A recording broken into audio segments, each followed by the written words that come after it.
All right. Good evening, everyone, and welcome to our proposal phase one for our CSE412 project. And yeah, let's get started. So I've divided this presentation into two parts. In first one, I will explain what our application does, and in next one, I will explain the ER diagram. So let's get started. All right, so we are building a web-based airport and route information and analytics tool using the data set provided to us by the open flights. You can find the link to their data set in the project proposal. The purpose of this application is to make it easier for travelers and aviation enthusiasts and analysts to explore aviation data in a structured way.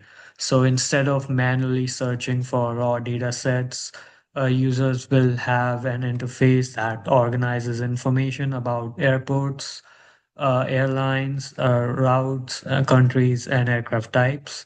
The core features will focus on search and filtering. Users will be able to look up airports, airlines, and or countries by their names or their code.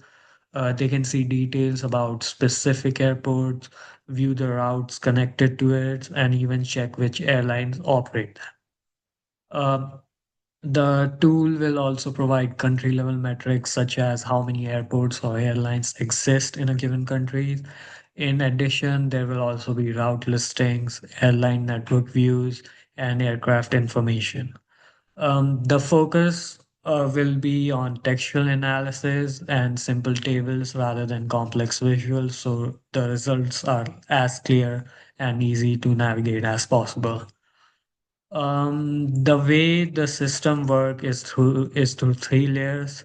There's front end, back end, and the database. The front end will be a web application built using React plus TypeScript. This will give users clean and interactive interface where they can enter search, apply filters, and view results in a table format. The backend will be developed using Node.js and Express. It will act as a middleware between front end and the database. When a user performs a search or applies a filter, the backend will receive the request translated into a SQL query and send it to a PostgreSQL database. The database will then return relevant records, which the backend will organize and send it to the front end for display. The database itself is at the core of the application. We will be using a PostgreSQL to store aviation data sets about everything, airports, airlines, routes, etc. The data will be stored in relational tables to keep looking them up efficient.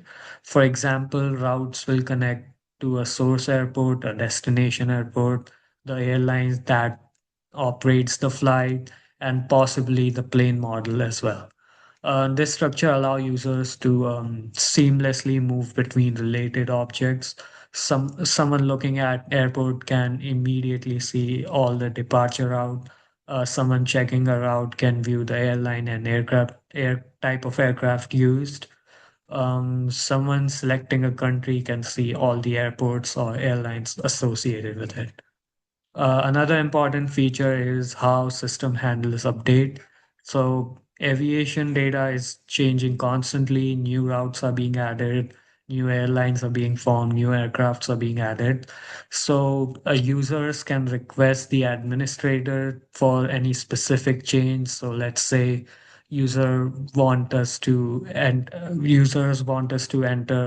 uh, a new type of aircraft, for example, or a new route, so they can submit a request to the administrator and we can update the data set accordingly. So yeah, overall, this application provides a structured and efficient way to explore the open flights database.